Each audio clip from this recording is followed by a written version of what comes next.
Mr. Chairman, thank you very much. And it's great that during this hearing that we are considering in conjunction with just how important good jobs are as it relates to some of the improvements that the NRC's licensing of nuclear technologies are. I know that combined with targeted funding that we can truly make nuclear energy a component of our cleaner energy plans. And so I'm just great that we're here talking about this, but I really do think that we need to get this out more in front of the public.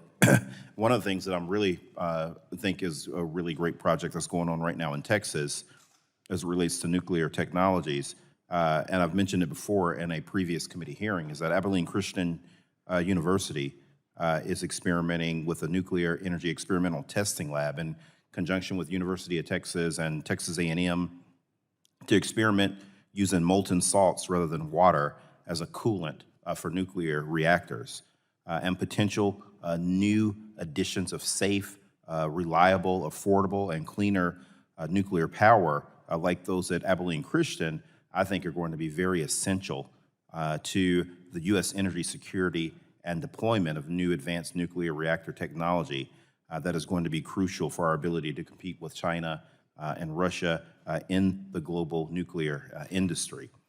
For new nuclear technology to get to these goals, these reactors will need to be licensed quickly by the NRC at scale and be eligible for targeted federal funding that is clearly in our natural interests.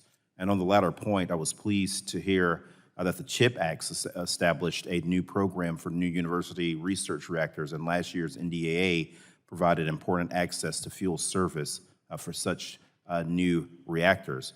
Commissioner Merrifield, I know that you're helping out Abilene Christian and that you're advising them on its research reactor project. Can you please describe how important it is that we ensure a steady funding stream to eligible new research reactor projects in the same way we've supported existing research reactors? Yeah, thank you very much, Congressman, for that question. And the Abilene Christian University program with its partner Natura is an important one, and one that I think is very exciting. It's going to allow the development and deployment of a molten salt reactor for university research purposes. It would be the first new research reactor to be built in the United States for several decades.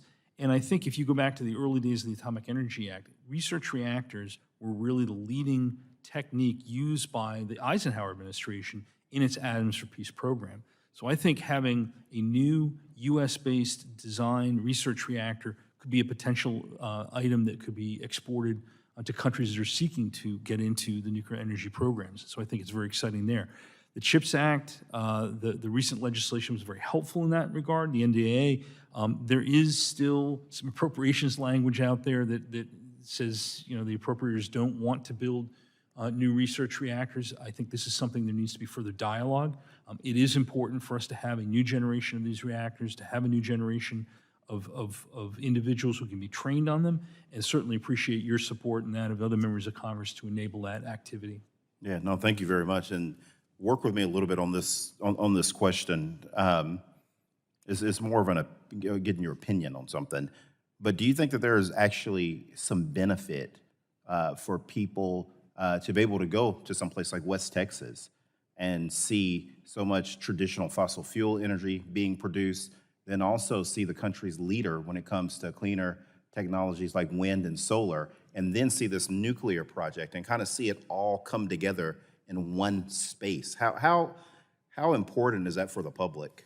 I think it's important for a couple of different reasons. Number one, we do not have a university-based molten salt reactor in the United States. So it would be a leader in that regard and would draw people from all over the world to look at it. It is a consortium made up of 4 universities, 3 of which are in Texas, 1 of which is in Georgia. So it is a very collaborative, interactive program. The other thing I think is important, and I can't talk in detail, but as a law firm, we have talked with a number of folks in Texas and in West Texas who are really looking at trying to decarbonize various parts of the upstream part of oil production through the use of microreactors and other advanced reactor technologies. So this is really an area Texas could take a lead.